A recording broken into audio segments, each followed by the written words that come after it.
Hello' students, আজি আমি class 6-ৰ পাঠ 2ৰ পূৰ্ণসংখ্যাৰ বিষয়ে পঢ়িম। মই তোমালোকক পূৰ্ণসংখ্যা, স্বাভাৱিক সংখ্যা বা সংখ্যা ৰেখা এইবোৰৰ ওপৰত আগতে ভিডিঅ' দি ৰাখিছোঁ। তোমালোকে সেই ভিডিঅ'সমূহ চাই ল'ব পাৰিবা। বিশেষ মই আলোচনা নকৰোঁ এতিয়া। স্বাভাৱিক সংখ্যাসমূহ হৈ গ'ল 1-ৰ পৰা যিসমূহ আমি সংখ্যা যিকোনো বস্তু স্বাভাৱিকতে হিচাপ কৰিব পৰা যিবোৰ সংখ্যা ব্যৱহাৰ কৰোঁ 1, 2, 3, 4 এইসমূহ স্বাভাৱিক সংখ্যা বুলি কয়। মই তোমালোকক ভিডিঅ' দি ৰাখি চাই ল'বা। বা পূৰ্ণ সংখ্যা হৈ গ'ল 0ৰ লগতে আটাইবোৰ স্বাভাৱিক সংখ্যাক পূৰ্ণ সংখ্যা, 0ৰ লগতে আটাইবোৰ স্বাভাৱিক সংখ্যাক পূৰ্ণ সংখ্যা বুলি কোৱা হয়। সংখ্যা ৰেখাৰ বিষয়ে তোমালোকক মই কৈ ৰাখিছোঁ। সংখ্যা ৰেখাৰ বিষয়ে তাত মোৰ আগৰ ভিডিঅ' চাই ল'ব পাৰিবা। ভিডিঅ'সমূহত মই ভালদৰে বুজাই ৰাখিছোঁ, ভিডিঅ'সমূহ চাই ল'বা। তাৰপিছত আছে অনুশীলনী 1A। অনুশীলনী 1 প্ৰথম প্ৰশ্নটো কৈছে আটাইতকৈ সৰু স্বাভাৱিক সংখ্যাটো কি? আটাইতকৈ সৰু স্বাভাৱিক সংখ্যাটো 1 হ'ব, য'ত নেকি আমি স্বাভাৱিক সংখ্যাসমূহ 1-ৰ পৰা আমি কাউণ্ট কৰোঁ, যিকোনো বস্তু হিচাপ কৰিব পৰা 1, 2, 3, 4 এইদৰে। আটাইতকৈ সৰু পূৰ্ণ সংখ্যাটো কি? আটাইতকৈ সৰু পূৰ্ণ সংখ্যাটো 0 হ'ব, কিয় 0ৰ লগতে সকলোবোৰ স্বাভাৱিক সংখ্যা একেলগতে আমি 0ৰ লগতে সকলো স্বাভাৱিক সংখ্যাক আমি পূৰ্ণ সংখ্যা বুলি কওঁ। সেইবাবে আটাইতকৈ সৰু স্বাভাৱিক সংখ্যাটো কি হ'ব? 0 হ'ব। 10তকৈ সৰু পূৰ্ণ সংখ্যা কেইটা লিখা? 10তকৈ সৰু পূৰ্ণ সংখ্যাসমূহ বুলি কোৱাৰ লগে লগে 0ৰ পৰা 9লৈকে হ'ব। 10তকৈ সৰু, য'ত নেকি আমাৰ 9টো 10তকৈ সৰু, সেইবাবে 0ৰ পৰা 9লৈকে হ'ব। 205 আৰু 218ৰ মাজৰ পূৰ্ণ সংখ্যা কেইটা লিখা? 205 আৰু 218ৰ মাজৰ যিকেইটা পূৰ্ণ সংখ্যা হ'ব, 205ৰ পৰা 206, 207, 208, 209 তেনেদৰে তোমালোকে লিখি যাবা। 218 অৰ্থাৎ 217লৈকে লিখি যাবা। 217লৈকে লিখিবা। তোমাৰ 205ৰ পৰা 217লৈকে পূৰ্ণ সংখ্যাসমূহ হ'ব। 13,799ৰ ঠিক পিছৰ 4টা ক্ৰমিক পূৰ্ণ সংখ্যা লিখা। 13,799ৰ ঠিক পিছৰ বুলি কোৱাৰ লগে লগে আগৰ বুলি ক'লে, অৰ্থাৎ 13,799 আগৰ বুলি ক'লে 13,798, 13,797 হ'ব। এতিয়া আমাক কি হৈছে? পিছৰ বুলি কৈছে। পিছৰ বুলি কোৱাৰ লগে লগে 13,799, 13,800 হ'ব। পিছৰটো কিমান হ'ব? 13,799লৈ 1 যোগ কৰিলে 13,800 হ'ব। 13,800, 13,801, 13,802, 13,803, নহয় জানো? 4টা বুলি কৈছে আমাক। প্ৰথম কি হ'ব? 13,799 পিছত 800 আহিব। 13,800, 13,801, 13,802, 13,803। ঠিক আছে, বুজি পাইছা? লিখি ল'বা তোমালোকে এইসমূহ। উত্তৰসমূহ কৰি গৈ আছোঁ। তাৰপিছত আছে 110 আৰু 178ৰ মাজৰ কিমানটা পূৰ্ণ সংখ্যা আছে? 110 আৰু 178ৰ মাজত কিমানটা পূৰ্ণ সংখ্যা আছে বুলি কোৱাৰ লগে লগে 178ৰ পৰা 110 বিয়োগ কৰি দিবা। যিমান ওলাব সিমানটা পূৰ্ণ সংখ্যা থাকিব। ঠিক আছে, 178 তোমালোকক মই দেখাই দি আছোঁ ৰ'বা। তোমালোকে কি কৰিবা?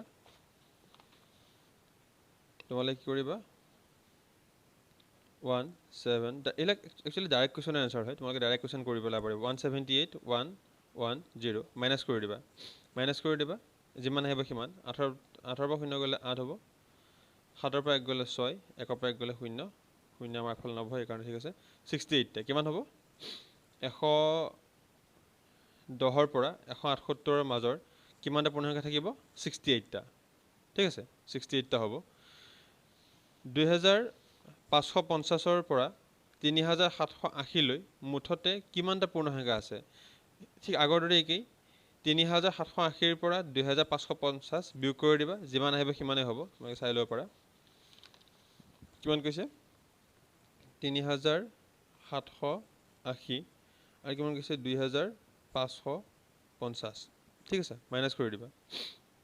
0ৰ পৰা 0 গ'লে 0, 8ৰ পৰা 5 গ'লে 3, তাৰপিছত 5, 7ৰ পৰা 5 গ'লে 2, 3ৰ পৰা 2 গ'লে 1, কিমান হ'ব? 1,230টা। ঠিক আছে, কিমানটা পূৰ্ণ সংখ্যা থাকিব? 1,230টা পূৰ্ণ সংখ্যা থাকিব। এতিয়া বুজি পালা? তাৰপিছত আছে কি? তলৰ প্ৰতিটো সংখ্যাৰ পূৰ্ৱৱৰ্তী পূৰ্ণ সংখ্যাটো লিখা। পূৰ্ৱৱৰ্তী বুলি কোৱাৰ লগে লগে পূৰ্ৱৱৰ্তী মানে হৈ গ'ল আগৰটো। ঠিক আছে, ইয়াত যেনেকৈ আমাৰ পিছৰ লিখিব দিছিলে, মই আগৰ কেইটা কৈ দিছিলোঁ। পূৰ্ৱৱৰ্তী কোৱাৰ লগে লগে আগৰটো। তলৰ প্ৰতিটো সংখ্যাৰ পূৰ্ৱৱৰ্তী পূৰ্ণ সংখ্যাটো লিখা। পূৰ্ৱৱৰ্তী মানে হৈ গ'ল আগৰটো।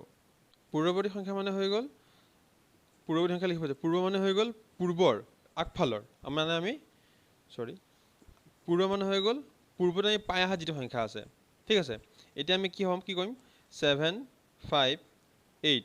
758 পোৱাৰ আগত 758 পোৱাৰ আগত আমি কি সংখ্যা পাম? পূৰ্বত। এইটো পোৱাৰ পূৰ্বত আমি কি সংখ্যা পাম? 757।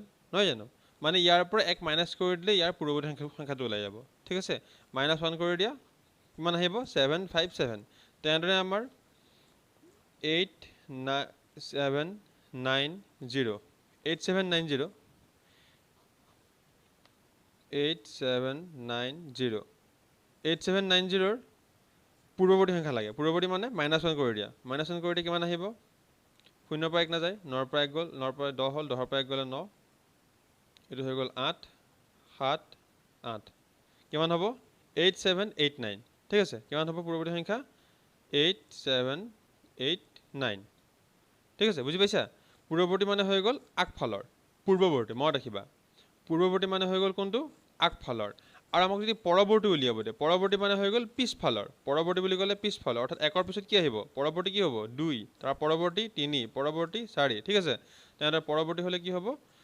1105 1105ৰ পৰৱৰ্তী সংখ্যা কিমান হ'ব 1015 1015 পৰৱৰ্তী সংখ্যা কিমান হ'ব 1016 নহয় জানো পিছত কি আহিব 1016 আহিব তেন্তে আমাৰ কিমান আছে 8999 8999 আছে এৰ পৰৱৰ্তী কিমান হ'ব 8999ৰ পৰৱৰ্তী কিমান হ'ব 88998 -1 ঠিক আছে 899 কিমান হ'ব 8 হ'ব এতিয়া কিমান আছে 1 লাখ 1,10,70,000 অযুত লাখ 1,10,70,000 অযুত লাখ ঠিক আছে 1 লাখ 1 লাখৰ পৰৱৰ্তী সংখ্যা কিমান হ'ব 1 লাখ 1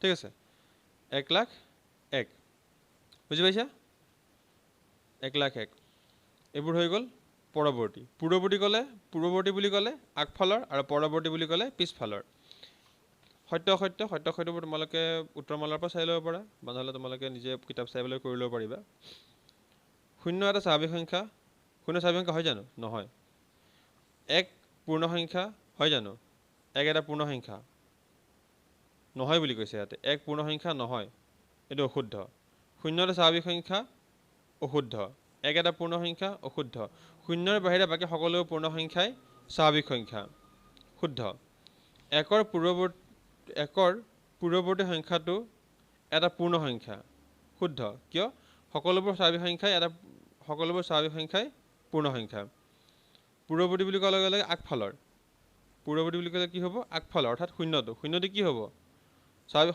পূৰ্ণ সংখ্যা কিন্তু স্বাভাৱিক সংখ্যা নহ'লে হয় স্বাভাৱিক সংখ্যা বুলি ক'লে ভুল হয় পূৰ্ণ সংখ্যা বুলি কৈছে অৰ্থাৎ শুদ্ধ পূৰ্ণ সংখ্যাৰ সংখ্যা সীমিত অশুদ্ধ পূৰ্ণ সংখ্যাৰ সংখ্যা সীমিত নহয় অসীম সংখ্যক যেনেকৈ স্বাভাৱিক সংখ্যা অসীম সংখ্যক তেনেকৈ পূৰ্ণ সংখ্যা অসীম সংখ্যক সকলো স্বাভাৱিক সংখ্যাই পূৰ্ণ সংখ্যা সকলোৱে স্বাভাৱিক সংখ্যা পূৰ্ণ সংখ্যা বুলি কৈছে শুদ্ধ কাৰণ শূন্যৰ লগত লৈ সকলোবোৰ স্বাভাৱিক সংখ্যা একেলগতে আমি পূৰ্ণ সংখ্যা বুলি কওঁ ঠিক আছে সকলোবোৰ স্বাভাৱিক সংখ্যাই পূৰ্ণ সংখ্যা কিন্তু সকলোবোৰ পূৰ্ণ সংখ্যা স্বাভাৱিক সংখ্যা নহয় কিয় নহয় শূন্যটো আমাৰ স্বাভাৱিক সংখ্যা নহয়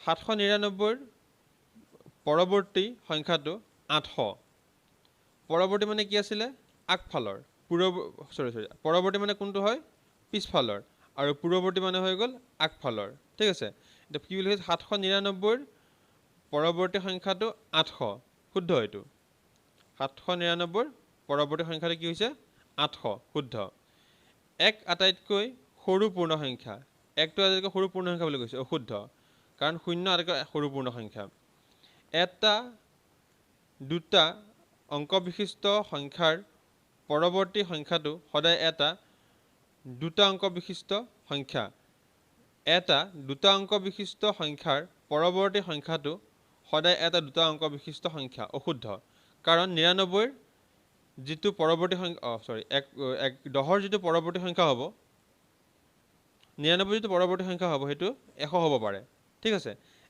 এটা দুটা অংক বিশিষ্ট সংখ্যা দুটা অংক বিশিষ্ট বুলি কোৱাৰ লগে লগে কিমান হ'ব দুটা অংক বিশিষ্ট বুলি কোৱাৰ লগে লগে যিকোনো সংখ্যা দুটা অংক হ'ব 1 1 হ'ব পাৰে বা 12 হ'ব পাৰে এতিয়া আমাৰ কি কৰিম এটা দুটা অংক বিশিষ্ট সংখ্যাৰ পৰৱৰ্তী সংখ্যাটো পৰৱৰ্তী মানে পিছৰ সংখ্যাটো ঠিক আছে পিছৰ সংখ্যাটো কি বুলি কৈছে সদায় এটা দুটা অংক বিশিষ্ট সংখ্যা হয় এতিয়া